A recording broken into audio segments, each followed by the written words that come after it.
Bismillah, assalamualaikum warahmatullahi wabarakatuh. Alhamdulillah, alhamdulillahilladzi hadana lihada wa ma kunna linahtadiya laula an hadana Allah. Asyhadu an la ilaha illallah wahdahu la syarika lah wa asyhadu anna nabiyyana wa habibana Muhammadan abduhu wa rasuluhu la nabiyya wa la rasula ba'dah. Ikhwatal Islam, a'azzani Allah wa iyyakum.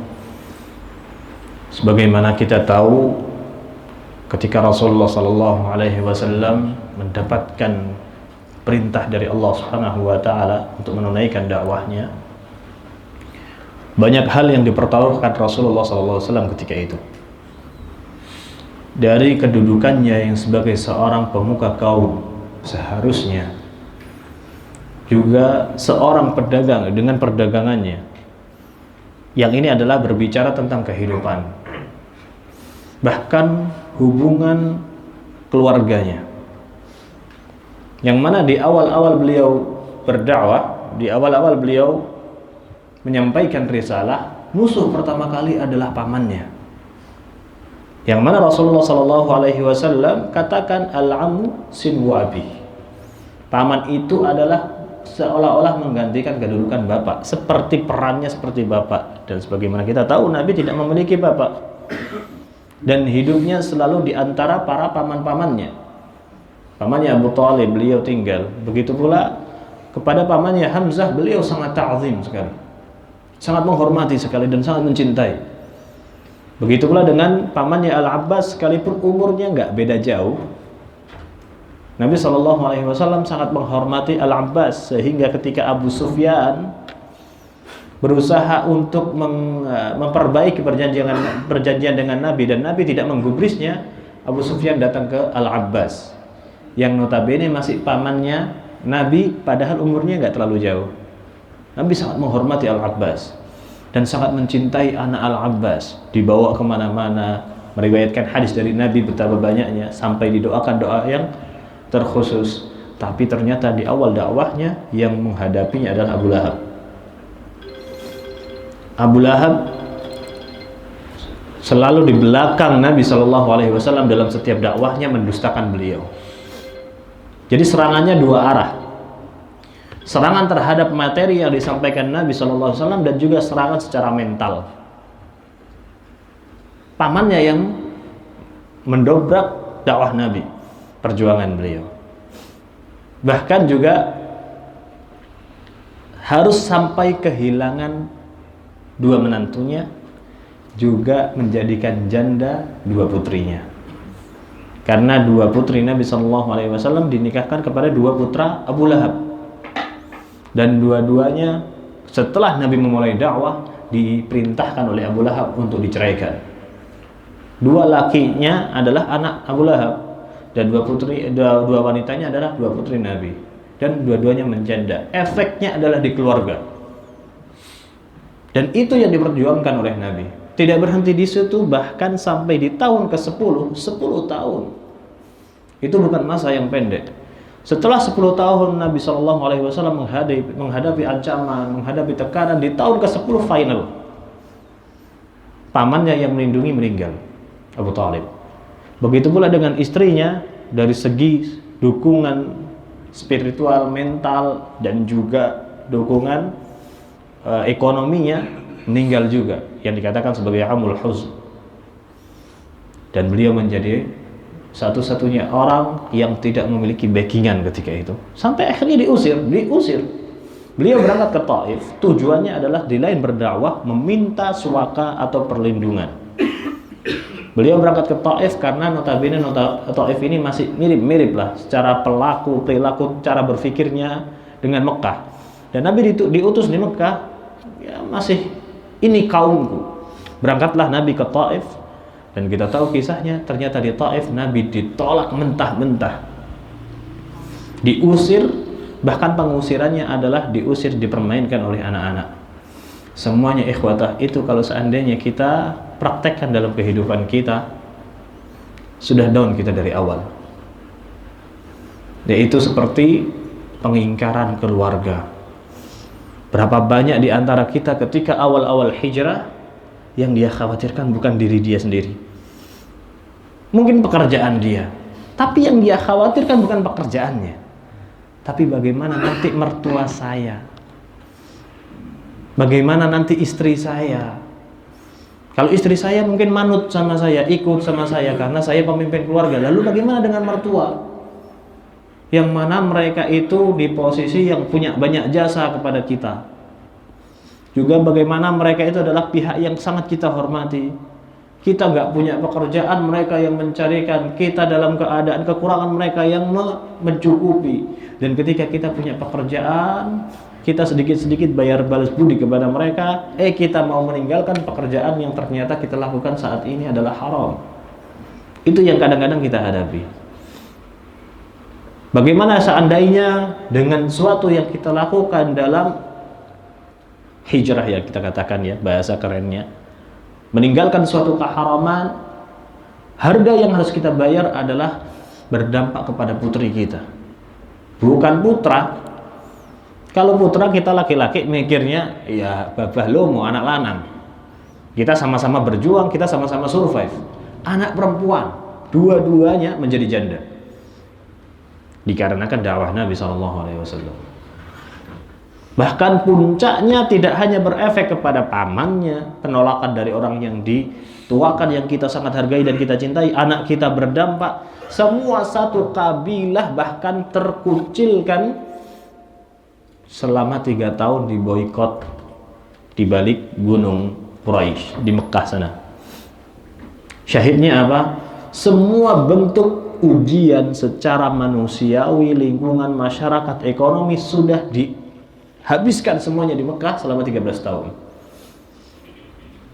Dan kita seringnya melihat kisah Nabi, sirah perjalanan Nabi itu paling panjang ada di kisah Madinah ba'dal hijrah.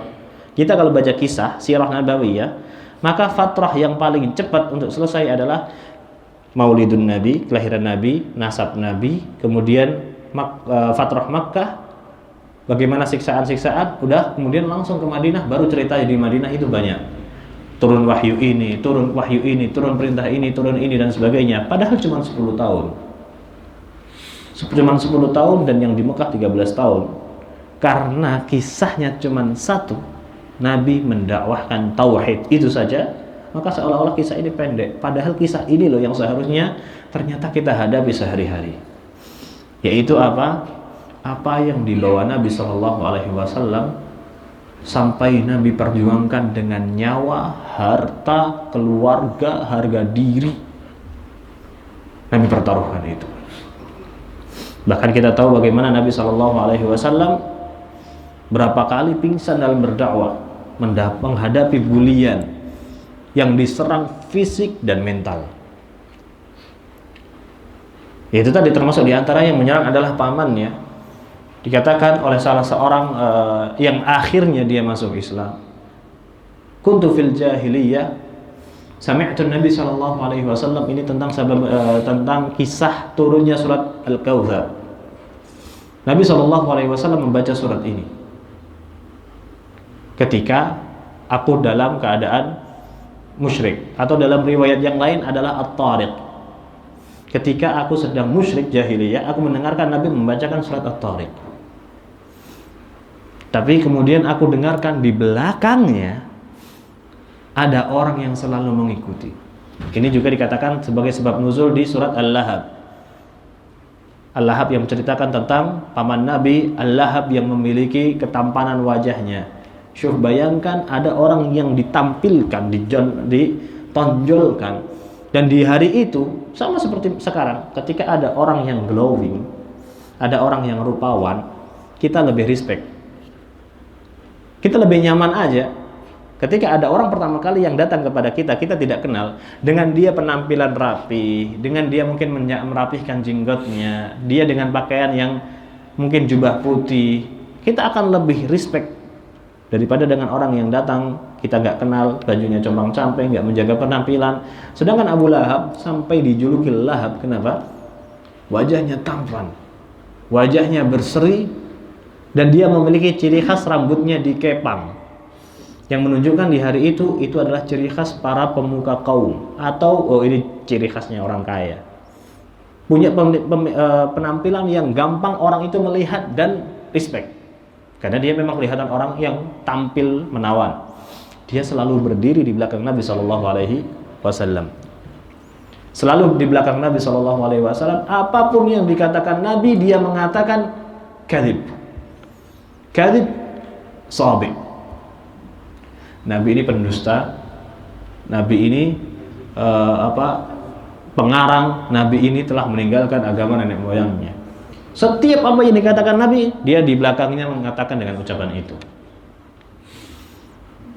Maka tentunya ini adalah perjuangan Nabi Shallallahu Alaihi Wasallam. Syahidnya, apa yang dibawa oleh Nabi Shallallahu Alaihi Wasallam itu menuntut perjuangan. Dan masing-masing di antara kita memiliki perjuangannya masing-masing. Dan kita nggak bisa, yang ibaratnya kalau yang sering dibahas oleh para teman-teman sekalian adalah jangan bandingkan ujian kita dengan ujian orang lain. Ketika ada teman yang mengadukan keadaannya, gak perlu diadu nasib. Karena bisa jadi ujian yang ringan bagi kita itu berat buat saudara kita, dan sebaliknya. Saudara kita ini dia sedang mengeluh, dia sedang kesulitan dalam menghadapi masalah yang bagi kita itu ringan. Kita sudah melewati masa itu. Ternyata saudara kita ini dia baru saja melewati suatu ujian yang bahkan mungkin kita gak akan kuat masing-masing. Sehingga mungkin bisa jadi dia mengeluhkan masalah yang kecil ini dikarenakan dia sudah kepikiran dengan masalah yang besar dan dia baru saja melewati. Yang kalau seandainya kita ada di posisi itu, sudah gila kita. Dalam agamanya, dalam menuntut ilmunya, dalam mengangkat sunnahnya dan sebagainya. Alhamdulillah di antara kita ada yang diuji dalam menjaga sunnahnya, cukup menghadapi rasa malasnya aja. Yaitu adalah istiqomah. Antara malas, ngantuk, ada yang seperti itu.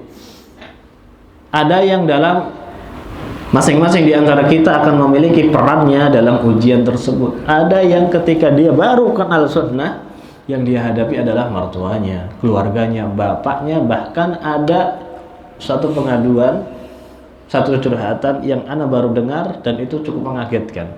Tapi nggak heran, ternyata terjadi juga di Jawa. Adalah ini orang bukan kenal Islam, tapi kenal sunnah. Yang berarti kan nggak beda dengan sebelumnya. Dia hijrahnya nggak beda-beda banget. Sampai diancam golok. Kamu masih mengamalkan amalan-amalan yang kata kamu bilang sunnah itu, saya gorok kamu. Kamu nggak boleh keluar dari rumah. Saya tahan istrimu di sini. Istrinya ditahan di dalam rumahnya, nggak boleh keluar. Anaknya nggak boleh keluar. Itu cucuku, itu menantuku. Kamu macam-macam, saya gorok. Dan kebetulan bapaknya adalah orang yang berkuasa di tempat itu, dari segi kekuasaan tempat dan dari segi keamanan. Intimidasinya sebesar itu. Sehingga akhirnya salah satu cara dia, karena dia juga kaget, secara mental juga tertekan, dia akhirnya pindah ke kota sendirian. Meninggalkan anak istrinya, meninggalkan keluarganya, karena sudah mendapatkan ancaman fisik. Bahkan sampai ada yang terjadi pemukulan dari abangnya. Masya Allah, itu masing-masing. Mungkin kita kalau dihadapkan pada cobaan tersebut, kita nggak akan mampu. Ada juga yang dia sampai harus di pondok pesantren bertahun-tahun. Itu adalah suatu hal yang susah. Bagi seorang santri, anak kecil, mungkin umur 12 tahun, itu usia yang sangat belia untuk meninggalkan keluarganya. Makan sendiri, nyuci sendiri, dan harus berjuang memahami ilmu agama yang susah sendiri. Itu susah. Dan itu sudah dialami para asatidzah di masa-masa mereka menyantri. Nangis itu bukan karena nggak betah jauh dari orang tua, tapi karena keadaan yang memaksa mereka mengingatkan orang tua. Tapi itu biasanya di awal-awal aja. Tahun ketiga udah lupa. Malah di rumah udah ngeliat kalender kapan balik ke pondoknya. Enak di pondok lah, banyak teman. Maka itu semuanya adalah perjuangan. Tapi ikhwata, kita juga akan melewati suatu masa ketika dikatakan suatu sunnah, kita akan dengan mudah mengatakan cuman sunnah. Begitu pula ketika dikatakan ini sunnah Nabi SAW. Kemudian kita mengatakan, ya terus kenapa? Kan sunnah. Dari semua perjuangan Nabi SAW, dengan mudahnya kita mengatakan, ya kenapa kita harus melakukan kalau itu ternyata sunnah? Sebagaimana dikatakan dulu para salaf ridwanullah alaihim, mereka melakukan sunnah karena itu sunnah. Sedangkan kita meninggalkan sunnah karena dia sunnah. Nah, tapi juga kadang-kadang kita bingung dengan istilah sunnah. Jenggot itu sunnah Nabi bukan? Sunnah Nabi kan?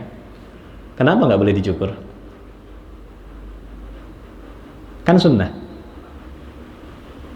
Itu kadang-kadang kita juga terbantahkan di situ. Maka ikhwatah, dalam pembahasan agama itu tidak melulu semua tentang bahasa. Tidak melulu semua itu tentang istilah. Akan ada penerapannya adalah syar'an, secara syar'i, juga kadang disinkronkan kepada secara istilah dan secara bahasa itu digabungkan masing-masing. Sebagaimana kita tahu, salat itu artinya secara bahasa adalah doa, bukan Allahu Akbar takbiratul ihram sampai salam. Maka dalam pengertian sunnah juga kita harus pahami. Sebagaimana dulu juga kita pernah kenalan tentang awal-awal mungkin apa sih bid'ah itu? Bid'ah itu adalah apa yang tidak pernah di zaman Nabi. Oh ya udah, berarti kita nggak boleh naik mobil. Berarti kita makan nggak boleh pakai sendok. Kemudian kita nggak boleh pakai kamera video dan sebagainya. Maka itu adalah salah satu bentuk ketidakfahaman tentang bahasa apa yang dibahas di situ. Apa istilah bid'ah itu apa dan apa istilah sunnah. Dan ikhwatah, mungkin di antara kita ada yang masih sensitif dengan ucapan bid'ah. Baru ada ucapan bid'ah saja, suka membid'ahkan ente. Apa sih bid'ah itu? Kenapa? Di semua ajaran Islam manapun, pasti di dalam kamus pendakwahannya ada ucapan bid'ah, itu pasti ada. Itu pasti ada. Sebagaimana di agama non-muslim, ucapan kafir itu pasti ada. Itu pasti ada. Cuman pinter-pinteran orang membungkusnya dari media aja. Maka kita ketika memahami suatu konteks nggak perlu antipati dengan kata kafir, dengan kata bid'ah dan sebagainya, karena semua itu ada dalam agama kita. Begitu pula dalam istilah sunnah. Kapan suatu sunnah itu menjadi suatu hal yang patut kita perjuangkan mati-matian di situ, harga mati meskipun itu cuma sunnah, atau kapan sunnah itu ya kita bisa pelan-pelan di situ, fattakullah mastata'tum. Kalau kita lagi rajin kita amalkan, ketika kita lagi diuji dengan rasa malas dan capek, mungkin kita bisa kurangi jumlah amalnya. Di sini dilihat dari segi sudut pandang siapa yang berbicara tentang sunnah. Kalau dari segi fikih, hukum, maka kalau dari hukum usul fikih dikatakan hukum-hukum dalam syariat Islam, maka akan terbagi menjadi 5 tingkatan. Yang itu adalah ada wajib, kemudian ada sunnah, kemudian ada mubah, kemudian ada makruh, kemudian ada haram. Nah, baru disinilah peran yang kita kenal selama ini, sholat wajib dan sholat sunnah, atau sholat fardu sama sholat nafilah, atau sholawat mandubah. Mandubah ini berarti ketika dikatakan mandub, berarti yang dimaksudkan adalah sunnah yang kalau kita lakukan kita dapat pahala, yang kalau kita tinggalkan nggak dapat dosa. Tapi kalau kita tinggalkan kemudian nggak ada orang yang melakukan sama sekali, itu juga masuk dalam dosa. Apakah ini fardu kifayah? Bukan perihal fardu kifayah, tapi perihal tentang hidupnya suatu sunnah. Sunnah itu adalah kalau seandainya itu adalah sunnah yang sudah pudar, tidak ada sama sekali yang mengamalkan, tidak ada yang tahu sama sekali, dan kita ikut-ikutan meninggalkan, maka kita juga akan berdosa. Dikarenakan sunnah Nabi di situ bisa pudar dan hilang. Tapi tergantung maslahat, tergantung tujuan. Contohnya adalah termasuk di antara sunnah Nabi yang pudar, hilang dan jarang orang tahu adalah sholat dengan sandal atau sepatu. Ya itu tergantung untuk maslahat ya. Di masa itu karena nggak ada karpet, bukan berarti kemudian kita dalam menghidupkan sunnah harus beli sandal bersih ditaruh di dalam. Kayak di rumah kita punya sandal rumah, sandal hotel. Nah kita punya sandal khusus untuk sholat. Nggak perlu seperti itu. Ada tujuan utamanya juga untuk maslahat dan mafsadatnya. Kemudian kalau seandainya sunnah itu dihadapkan kepada pokok utama landasan kita beragama, maka kita sering katakan sebagai Al-Quran dan As-Sunnah. Nah, sunnah itu apa? Adalah apa yang datang dari Nabi, sedangkan Al-Quran apa yang diturunkan kepada Nabi. Gak beda sebenarnya. Cuman bedanya Al-Quran ini turun kepada Nabi secara bahasa dan cara penyampaian. Bahasanya dari Allah. Sedangkan sunnah itu datangnya dari Allah dan bahasanya dari Nabi SAW, atau yang kita kenal sebagai al-hadis. Itu dikatakan juga sunnah. Maka dalam hal ini kita jadikan juga sebagai dalam landasan. Mana duluan, Al-Quran apa sunnah? Kalau seandainya kita dihadapkan memilih salah satunya dalam pendalilan, Al-Quran dulu apa sunnah dulu? Al-Quran kalau dari urutan, tapi dari segi kebutuhan kita lebih butuh kepada sunnah daripada Al-Quran. Kenapa? Sunnah itu adalah terjemah dari Al-Quran. Maksudnya apa? Orang kalau ke sunnah pasti ke Al-Quran. Ini kalau di live streaming bisa dipotong ini. Orang kalau kembali ke As-Sunnah pasti kembali ke Al-Quran. Dan orang yang kembali kepada Al-Quran tidak ada jaminan ke As-Sunnah. Ternyata apa? Ada kelompok kaum muslimin yang mengatakan cukuplah anda pakai Al-Quran aja, nggak mau pakai As-Sunnah, nggak mau pakai hadis. Hadis ini kan yang meriwayatkan manusia. Kemudian yang meriwayatkan juga kadang-kadang ada yang meriwayatkan 1 orang, 2 orang, atau hadis ahad. Itu mereka nggak mau terima. Atau bahkan ada di antara mereka yang mau habis-habisan menolak sunnah. Ana mau mendengarkan Al-Quran saja. Ajib nggak kedengarannya? Ajib. Kalau kita orang yang awam tentang pendalilan, tentang urutan dalil, maka kita mendengarkan Al-Quran saja. Itu seolah-olah, wah udah mulia dia, kembali kepada Allah Subhanahu wa Ta'ala. Tapi apakah mungkin? Sebagaimana kata Ali bin Abi Thalib radhiyallahu ta'ala anhu, Al-Quran dzu wujuhin wa nadhair. Al-Quran itu memiliki wujuh dan nadhair. Wujuh dan nadhair itu di dalam ulumul Quran dan ilmu tafsir adalah wujuh, satu ayat menerapkan beberapa makna tafsiran. Sedangkan nadhair, beberapa kata menunjukkan satu makna. Contoh dalam wujuh adalah fitnah. Di Al-Quran berapa banyak kita mendengarkan kata fitnah? Fitnah itu ada bermakna syirik, ada bermakna pembunuhan, ada bermakna kehancuran, ada bermakna bala. Al-fitnatu asyaddu minal qatl. Ternyata itu adalah yang dimaksudkan adalah kesyirikan. Dan Masya Allah, kalau kita lihat di buku Mabahis fi ulumil di ulumul Quran, ya mabahis fi ulumul Quran, karena As-Suyuti, kita bisa temukan bahwa beliau menukilkan semua makna fitnah yang terdapat di dalam Al-Quran. Kurang lebih ada 20, di dalam karya beliau yang lain disebutkan 32 makna dari fitnah. Ternyata di antara semua makna fitnah di situ nggak ada yang berarti fitnah dalam bahasa Indonesia. Dan Indonesia menafsirkannya apa? Jangan fitnah ente, jangan tuduh ana. Karena fitnah itu lebih parah daripada pembunuhan. Nah, itu tadi ya. Menunjukkan apa? Fitnah itu memiliki wujuh, memiliki banyak arti, tergantung konteksnya mau bahas apa. Adapun nadhair, kita ambil contoh makna kesyirikan. Maka dari kata fitnah itu bisa bermakna syirik atau zulm, kezaliman. Inna syirka la zulmun azim. Ternyata kezaliman juga bermakna syirik. Intinya apa? Al-Quran itu bisa dibawa kemanapun. Itu kata Ali bin Abi Thalib. Sehingga ketika Ali bin Abi Thalib mengingatkan Ibnu Abbas radhiyallahu taala anhum ajma'in, ketika mau berdebat dengan satu pasukan yang ingin memerangi Ali, Khawarij. Khawarij ini ciri khas mereka penghafal Quran. Mereka sangat detail dalam membaca Al-Quran, dan mereka, kata Rasulullah, bacaan mereka bahkan mungkin bisa jadi lebih baik daripada kita. Tapi bacaan mereka tidak sampai kepada kerongkongannya, apalagi sampai jantung, sampai akal mereka. Mereka hanya sebatas membacanya saja dan fasih. Maka kata Ali, jangan mendebat mereka dengan Al-Quran. Karena Al-Quran dzu wujuhin wa nadhair, punya itu tadi arah pembahasan yang terserah orangnya mau membawa kemana, tapi bawa kepada sunnah.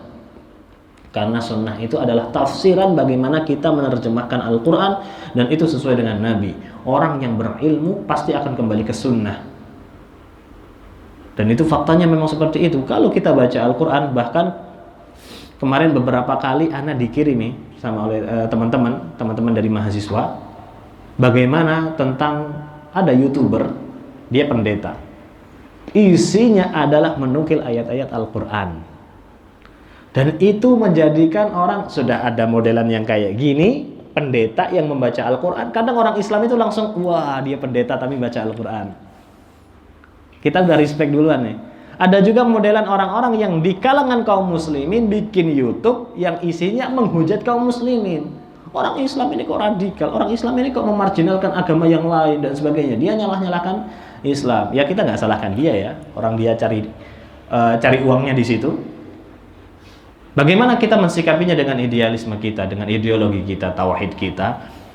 Paling ma'ruf, yang paling terkenal adalah ketika penggunaan ayat di dalam surat Al-Baqarah, innal ladzina amanu wal ladzina hadu wan nasara was-sabiina man amana billahi wal yawmil akhir wa 'amila shalihan fala khaufun 'alaihim wa lahum yahzanun.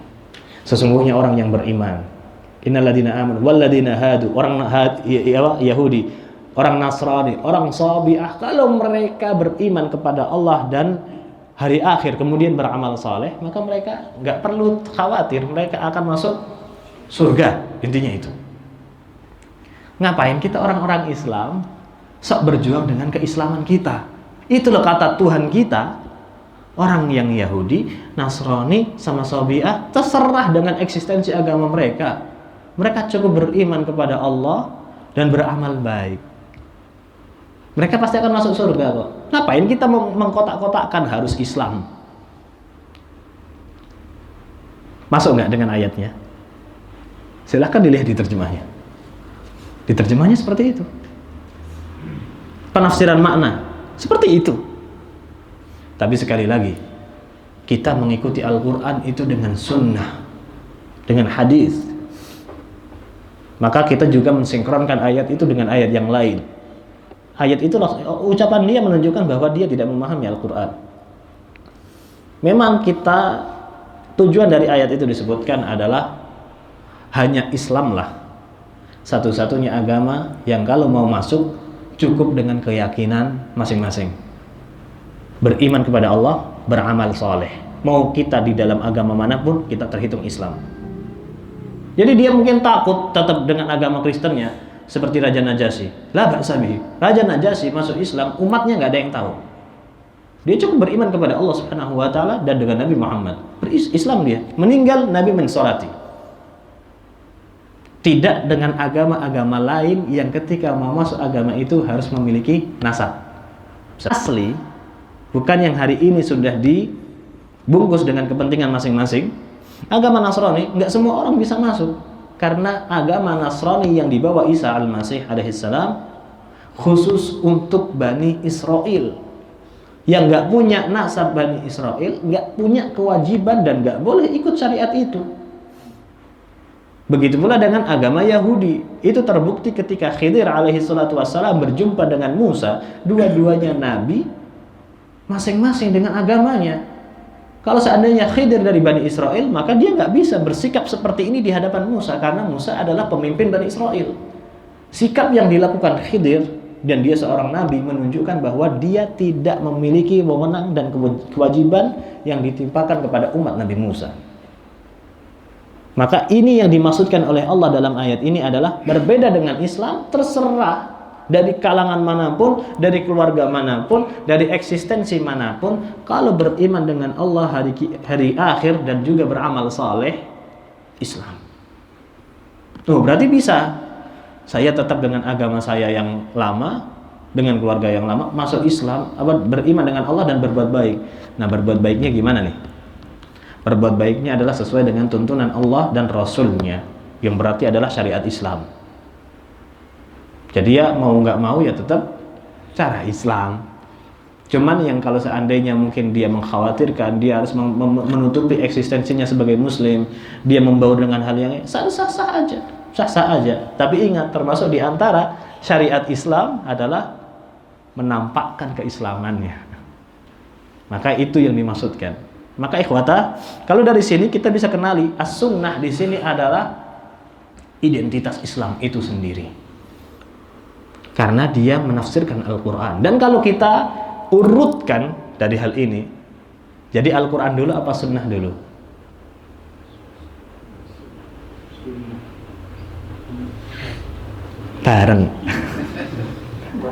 Bareng, dua-duanya harus kita pakai.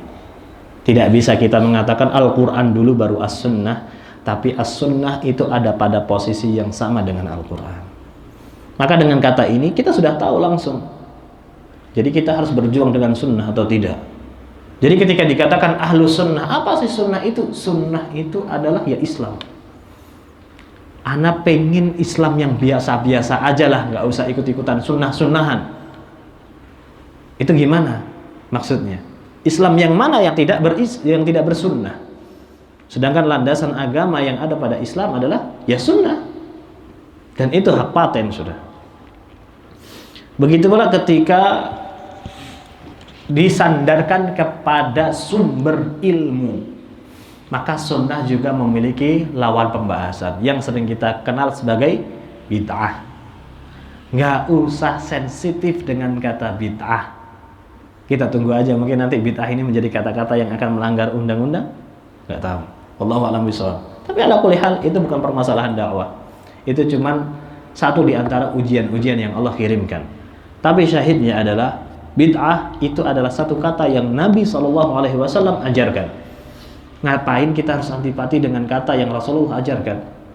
Cukup hindari apa yang Rasulullah ancamkan, nggak perlu hindari kosakatanya. Aneh, seseorang yang dia masih terlibat dengan suatu ritual yang memang itu dalam syariat dihitung bid'ah, tapi dia antipati dengan kata bid'ahnya. Dikit-dikit bid'ah, tapi dia masih melakukan suatu hal yang tidak ada landasannya. Ya itu mungkin tergantung taraf keilmuan seseorang, bisa jadi. Tapi ternyata berapa banyak orang yang Allah muliakan dia dalam kedudukan ilmunya, menunjukkan apa? Dia memiliki kemampuan berpikir yang lebih dalam membaca maslahat masyarakat, atau yang kita hitung sebagai tokoh masyarakat. Orang kalau sudah ditokohkan masyarakat, dia memiliki kecerdasan lebih dalam menghitung maslahat untuk banyak orang. Dia nggak hanya berpikir untuk diri sendiri, bagaimana cara bisa survive sendiri, enggak, dia memikirkan sekitarnya juga. Itulah kenapa disebut sebagai tokoh masyarakat. Ternyata pola pikirnya masih seperti ini, menyibukkan suatu hal dengan kata istilah, tapi tidak peduli dengan apa yang diancamkan.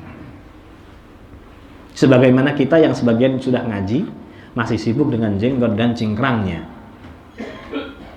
Pokoknya tolak ukur sunnah itu ya harus jenggot, cadar, cingkrang.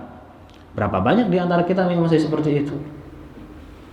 Sehingga ketika ada orang yang diuji oleh Allah nggak punya jenggot, diragukan kesunahannya. Kalau kita lihat Ustaz Firanda, kata Ustaz Firanda ketika disindir itu pernah ditanya, ya kita yang junior dengerin aja di belakang ya, nggak berani kurang ajar. Ditanya, anak lupa ketika itu Ustaz Arif kalau nggak salah, atau Ustaz iseng menanyakan, Ustaz antum masih belum jenggotan aja, anak beli jenggot antum kalau bisa. Kata beliau gitu. Dan dalam banyak kajian beliau mengatakan, kalau Anda bisa beli jenggot, Anda beli. Dan beliau tidak berjenggot, itu tidak masalah. Dan apalagi sampai sekarang itu lagi viral-viralnya obat penumbuh jenggot, biar kelihatan sunnah. Mungkin nggak orang yang menumbuhkan jenggot dengan obat dia menjadi sunnah? Ya tidak, perintahnya kan auful lihyah, biarkan jenggot, jangan dicukur. Bukan berarti ditumbuhkan. Kalau nggak ada tumbuh jenggot ya udah nggak apa-apa. Tujuannya adalah jangan dipotong. Kalau nggak punya jenggot orang-orang Asia ya udah, la ba'sa bihi. Kalau tujuannya itu adalah untuk sunnah, untuk syariat, maka itu adalah hal-hal baru yang dia munculkan dalam agama ini. Maka ikhwata, kalau itu adalah ada contoh dari Nabi, maka dikatakan sunnah. Berarti dalam pembahasan ini bisa wajib, bisa sunnah, bisa mubah, maka ini juga bisa disebut sunnah.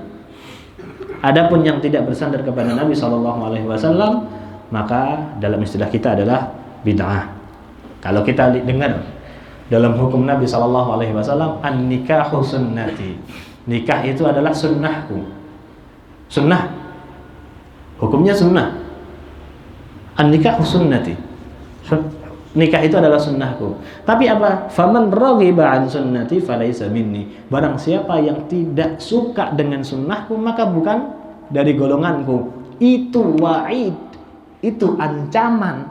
Barang siapa yang tidak suka dengan sunnahku, maka bukan dari golonganku. Itu ancaman dari Nabi. Dan kalau dalam kamus kita muamalah dalam dalil, tidaklah ada wa'id, ancaman, kecuali di situ adalah perkaranya besar.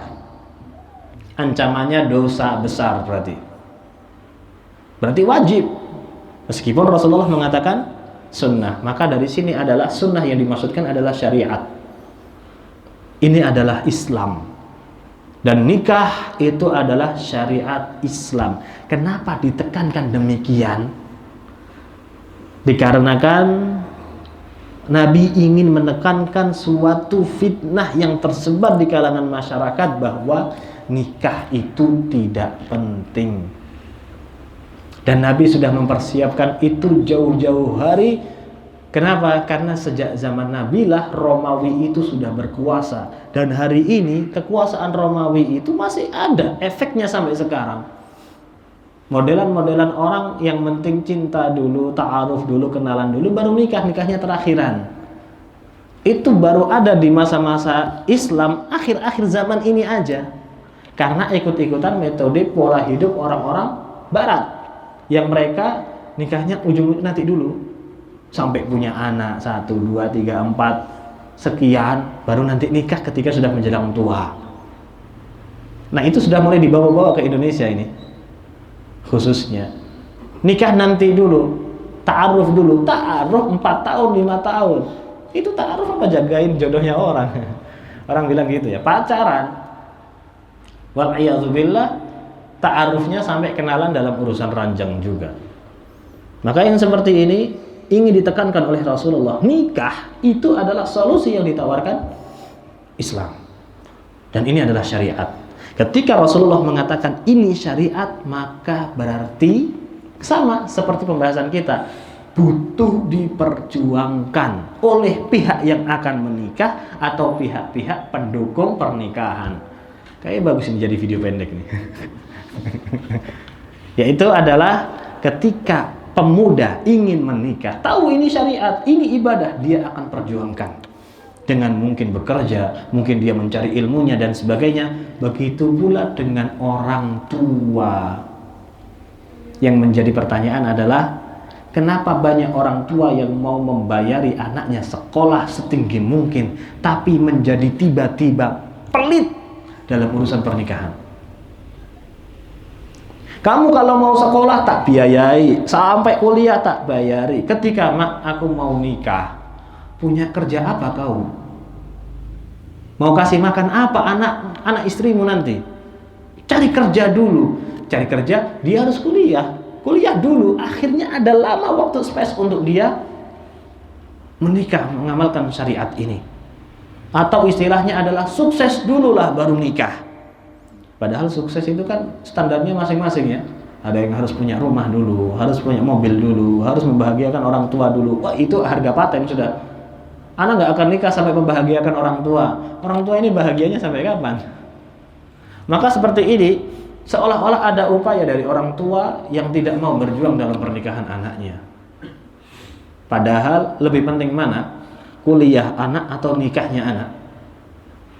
Kalau dari apa yang disabdakan Nabi dan arahan dari Nabi, pernikahan anak jauh lebih penting daripada pernikahan karir, daripada belajarnya atau peningkatan karir seorang anak.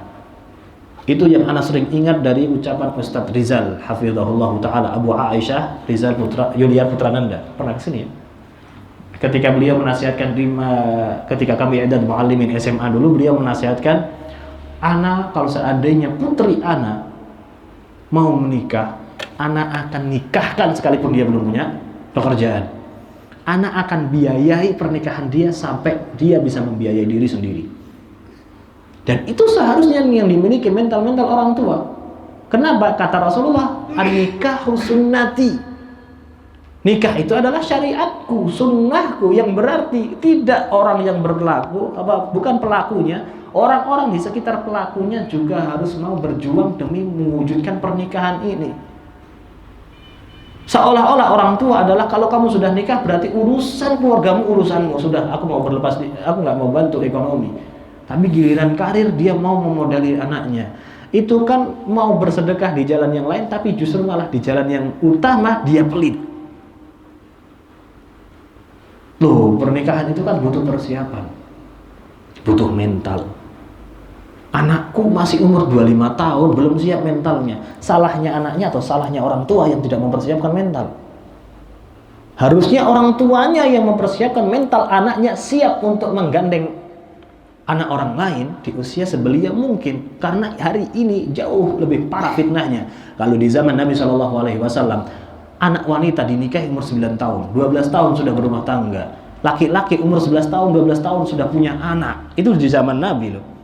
Kemudian kita mengatakan, itu kan zaman Nabi, kita zamannya berbeda. Justru di zaman ini kalau bisa bayi lahir nikah. Fitnahnya lebih parah. Kalau dulu orang nikah menghindari nafsu karena mereka sudah baligh. Sekarang orang Indonesia SD itu bocil-bocil yang belum tahu tentang nafsu, belum baligh, sudah pacaran. Sudah manggil papa mama. SD itu. Dan ana saksikan dengan mata ana sendiri di Banyuwangi. Kalau di kota besar wajar, kalau di Denpasar mungkin wajar. Ya nggak wajar sih. Tapi ini di Banyuwangi, yang mana sinyal XL masih belum kuat, anak kecil sudah panggil papa mama. Ketika itu ana nyaksikannya ketika ana masih SMA, masih kuliah. Dulu anak kecil melihat kakak kelas pacaran, sekarang anak kuliah melihat adik kecil, adik kelas pacaran. Kapan anak nikahnya? Ala kulli hal, maka ikhwata, ini adalah peranan dari sunnah tadi. Maka patut kita perjuangkan. Ya bukan berarti kemudian belum balik kita nikahkan. Harus sesuai dengan urufnya juga. Bukan berarti kemudian anak kita laki-laki baru balik 12 tahun langsung kita nikahkan. Tergantung bagaimana orang tua melihat maslahat lingkungan juga.